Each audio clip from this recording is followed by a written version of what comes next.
Okay, hello guys. Hello dear students. So, let me just give you a short discussion on important concepts that you have to learn, which I'm not gonna discuss it anymore in your class. That's why I'm creating this video. So, first is, there was a question before asked by your classmate. Sabi niya, bakit hindi na dinudugo kapag buntis? Okay, you know what? Our body, because there is a mechanism in which our body does certain things. Okay, our body works on our body has this mechanism called feedback mechanism.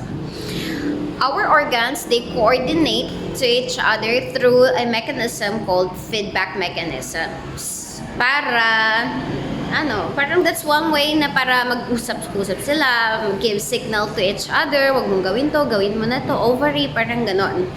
Okay, so, feedback mechanism, in general term, is that it is a mechanism in which the level of substance affects the level of another substance. So, in this case, ang substance natin tinukoy is yung hormones.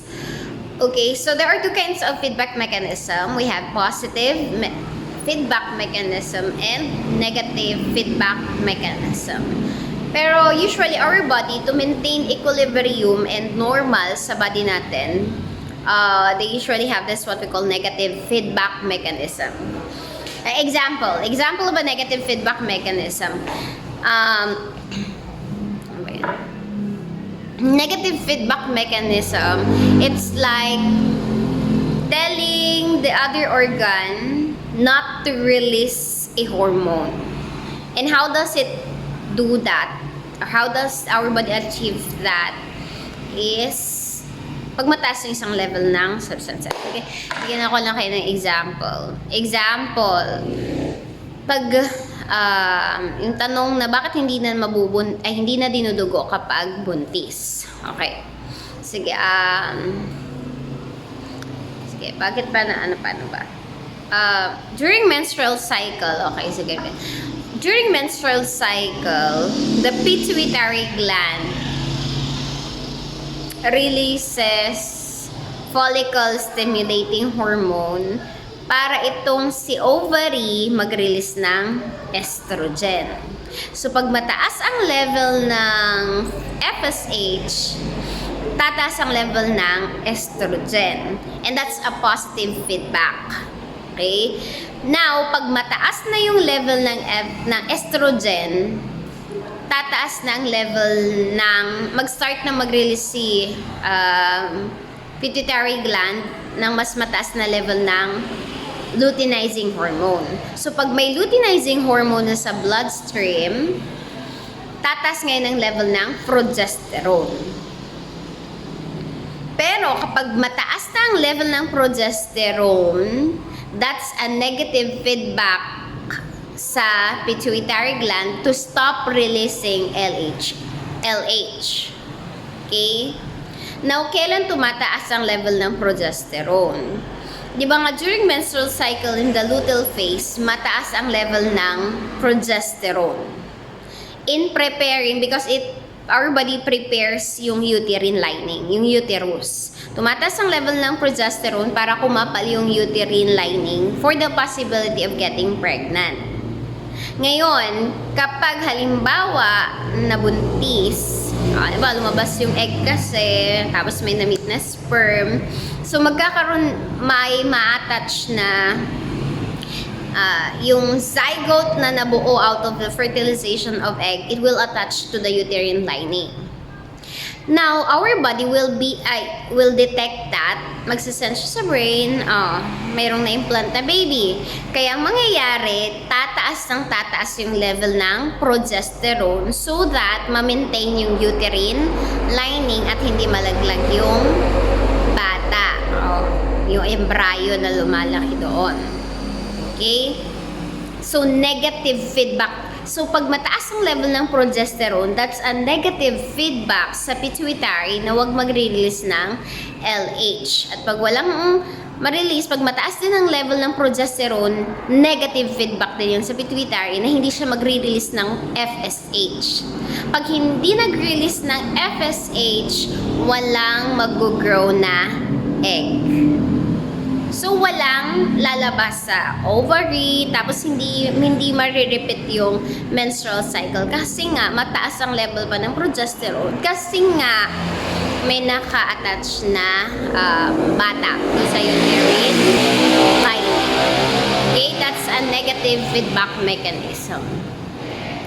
Now, example ng positive feedback naman. So, tandaan nyo, pag negative feedback mechanism, pag mataas yung level ng isang substance, sinasabi niya na tumigil muna yung isang organ na mag-release ng another hormone. Okay?